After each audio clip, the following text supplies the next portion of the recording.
لوگ کعبۃ کی دیوار پہ انگلیوں سے ایسے کچھ کرتے ہیں، کعبۃ کی دیوار. اسی طریقے سے ہم نے مدینے میں دیکھا ہے کہ مدینے میں مسجد نبی کی دیواروں پہ لوگ ایسے انگلی سے کچھ نہ کچھ ایسا لگتا ہے کچھ لکھتے ہیں.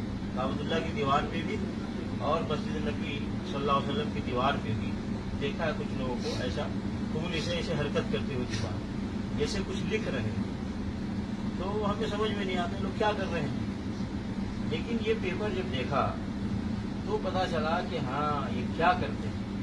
اب دیکھیے یہ پیپر ہے، اس پیپر میں لکھا ہے، یہ آیت ہے، ان الذی فرض علیک القرآن لرادک الی معاد. نیچے لکھا ہے جیسا آپ تصویر میں دیکھ رہے ہیں اس طرح انگلی سے بیت اللہ کی حتیم والی دیوار پر مندرجہ بالا آیت لکھ کر جس کا نام بھی لکھ دیں گے اس کی حاضری کا انشاءاللہ غیب سے انتظام ہو جائے گا. یہ عمل انتہائی مجرب ہے. درخواست جب آپ نام لکھیں تو احتشام الحق، مشہود الحق، شاہ مشاہد الحق اور اہلیہ مشہور کا نام بھی لکھ دیں. جزاک اللہ خیر. ملنے کا پتہ امام خطیب جامع مسجد رشت. میں نے کس ملک سے آیا ہے یہ کس شہر سے آیا ہے اس کو میں نے کاٹ دیا ہے، لیکن امام خطیب جامع مسجد. اب یہ آیت لکھنے کے بعد اس کے نیچے جو تفسیر لکھی ہے، یہ آیت نازل ہوئی رسول اللہ صلی اللہ علیہ وسلم کے اوپر. کیا رسول اللہ صلی اللہ علیہ وسلم نے اس آیت کا یہی معنی اور مفہوم بیان کیا جو یہاں پہ امام صاحب نے لکھا ہے؟ ہرگز یہ معنی اور مفہوم نہیں ہے.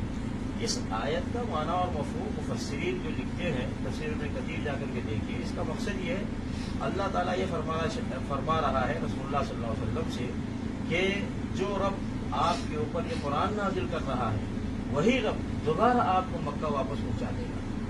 دوبارہ اللہ رب العالمین آپ کو مکہ پہنچا دے گا. تو یہ اللہ رب العالمین فرما رہا ہے رسول اللہ صلی اللہ علیہ وسلم. اس کا اس مسئلے سے کیا تعلق ہے کہ حتیم کی دیوار پہ انگلی سے لکھ دیا کسی کا نام یا کسی اور دیوار پہ تو وہ یہاں آنے کا انتظام ہو جائے گا؟ بھائی قرآن کی آیت کی تفسیر رسول اللہ صلی اللہ علیہ وسلم بیان کیے ہیں. قرآن کی آیت کا تفسیر صحابہ کرام نے سنا ہے نبی علیہ السلام سے. جو تفسیر نبی صلی اللہ علیہ وسلم نے بیان کیا، جو تفسیر صحابہ کرام نے سنا ہے، سمجھا ہے، عمل کیا ہے، ہمیں بھی اسی کے مطابق چلنا ہے. کیا صحابہ کرام نے ایسا عمل کیا کہ عبداللہ کی دیوار پہ کوئی نام لکھا کسی کا یا نبی صلی اللہ علیہ وسلم نے تعلیم کی؟ قطعاً ایسا نہیں کیا نبی علیہ السلام. تو قرآن کی تفسیر یہ غلط تفسیر ہے اور بہت نہایت ہی غلط تفسیر ہے. اللہ تعالیٰ نے ہدایت دی جو اس طرح کی تفسیر لکھتے ہیں. پھر اس کے بعد یہ کہتے ہیں کہ نام لکھا جائے گا، وہ اس کو مکے کی زیارت غیب سے انتظام ہو جائے گا. رسول اللہ صلی اللہ علیہ وسلم اور صحابہ کرام مکہ جا رہے تھے. حدیبیہ کے مقام پر کفار مکہ نے نبی صلی اللہ علیہ وسلم صحابہ کرام کو روک دیا اور وہیں پہ صلح حدیبیہ ہو. نہیں جا سکے. کفار مکہ نے کہا کہ آپ اس سال مکہ نہیں جا سکتے، اگلے سال آپ آ سکتے ہیں. تو رسول اللہ صلی اللہ علیہ وسلم خود موجود ہے، صحابہ کرام خود موجود ہے، مکہ نہیں جا سکتے. تو یہ نام لکھنے سے کیسے کوئی مکہ جائے گا؟ اچھا آپ لوگ جو مکہ گئے ہیں سر، تو کسی نے آپ کا نام لکھا ہے کعبہ کی دیواروں پہ؟ کسی سے لکھوایا ہے؟ نہیں. اس کا مطلب یہ ہے کہ مکے کی دیوار پہ لکھنے والا ہی مکہ آتا ہے، یہ شرط نہیں ہے. بلکہ ممکن ہے کسی کا نام لکھا جائے وہ نہ آئے، جس کا نام نہیں لکھا وہ نہ لکھا جائے وہ آ جائے. اصل میں یہ مسئلہ کچھ ہے ہی نہیں شریعت کا، یہ دین کا مسئلہ ہے ہی نہیں. اور اس طرح کی چیزیں خرافات پھیلاتے ہیں. اچھا اب لوگوں کو ہم کہتے ہیں کہ بھائی دیکھو غلط چیزیں علماء پھیلاتے ہیں، غلط چیزیں مسلمانوں میں علماء غلط چیزیں بتاتے ہیں، تو کہتے ہیں نہیں علماء کرام غلط بات نہیں ہے، جاہل لوگ کرتے ہیں ایسا.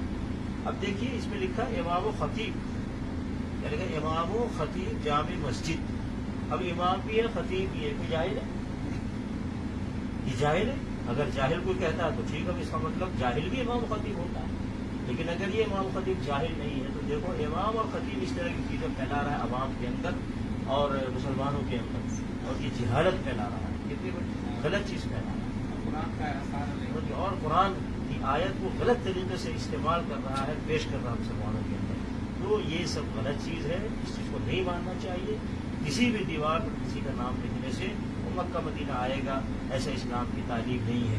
بلکہ کسی کو مکہ مدینہ آنا ہے، اللہ رب العالمین سے دعائیں کرے، التجا کرے، فریاد کرے، سوال کرے، یا جو کوئی مکہ مدینہ آ رہا ہے اس کے لیے دعا کروائے کہ جا دعا کرنا میرے لیے کہ میں بھی مکہ مدینہ اللہ تعالیٰ مجھے پہنچا دے.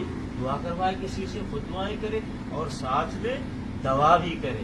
دوا یہ کرے، پیسے کا انتظام کرے، اور چاہے وہ آہستہ آہستہ تھوڑا تھوڑا کر کے پیسے کا انتظام کرے، اور انتظام کر کے پھر اگلا انتظام یہ کرے کہ مکہ مدینہ بھیجنے والوں کو جا کر پیسہ دے، پاسپورٹ دے، ٹکٹ کا انتظام کرے تاکہ وہ یہاں آئے. تو جیسا کہ سارے لوگ کر رہے ہیں، لاکھوں لوگ یہاں آ رہے ہیں. لیکن یہ طریقہ، یہ راستہ، یہ گمراہی ہے، یہ جہالت ہے اور یہ غلط ہے.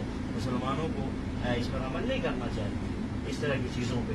تو اللہ رب العالمین اس امام اور خطیب کو بھی ہدایت دے، اور اس طرح کے جتنے بھی امام و خطیب ہیں سب کو ہدایت دے. اور مسلمانوں کو چاہیے کہ ایسے ایسے امام و خطیب کے پیچھے نہ رہیں، ایسے امام و خطیب کے پیچھے نہ چلیں، اور ہوشیار رہیں. پتہ یہ چلا کہ بہت سارے امام و خطیب کی جہالت پھیلاتے ہیں مسلمانوں کے اندر، غلط چیزیں پھیلاتے ہیں اور گمراہی پھیلاتے ہیں. اللہ تعالیٰ سب کو ہدایت عطا فرمائے. یہ مسجد علی ہے نا، واللہ مسجد علی پہ ڈیوٹی ادھر میری ہوتی ہے. ہر ہفتے پڑھیا والے دھوتے دھوتے سب نام لکھے ہوئے پریشان ہو جاتے ہیں بیچارے، اس کو دھو کے ہر ہفتے صاف کرتے ہیں. ہر ہفتے لوگ پینوں سے ایسی دیوار کو کالا کر دیتے ہیں نام لکھ کے. یہ امت میں جہالت ایسے ہی لوگ تو پھیلا رہے ہیں جو اپنے آپ کو عالم کہتے ہیں، اپنے آپ کو مولوی کہتے ہیں، اپنے آپ کو خطیب کہتے ہیں. اب جو آدمی یہ چیز پھیلا رہا ہے پیپر میں چھاپ کر، وہ ممبر پہ کھڑا ہو کر کیا بتائے گا؟ کوئی صحیح بات بتائے گا؟ جب پیپر میں اس طرح غلط چیزیں چھاپ رہا ہے تو ممبر پہ کھڑے ہو کون سی صحیح چیز بتائے گا؟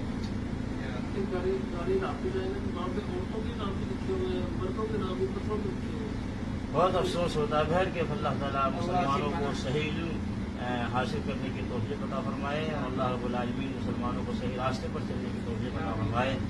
مسلمانوں کو چاہیے قرآن خود وہ ترجمے سے پڑھیں تاکہ انہیں معلوم ہو اللہ کا کیا فرمان ہے. مسلمانوں کو چاہیے محمد رسول اللہ صلی اللہ علیہ وسلم کی حدیث کو پڑھیں خود ترجمے سے تاکہ انہیں پتہ چلے کہ محمد رسول اللہ صلی اللہ علیہ وسلم کی کیا تعلیمات ہیں، اور ساتھ میں انہیں پتہ چلے صحیح مولوی، صحیح عالم، صحیح خطیب کون ہے، اور غلط مولوی، غلط خطیب ہو غلط عالم کون ہے، دونوں فرق کر سکیں. اللہ تعالیٰ سب کو دین کی سمجھ عطا فرمائے. آمین.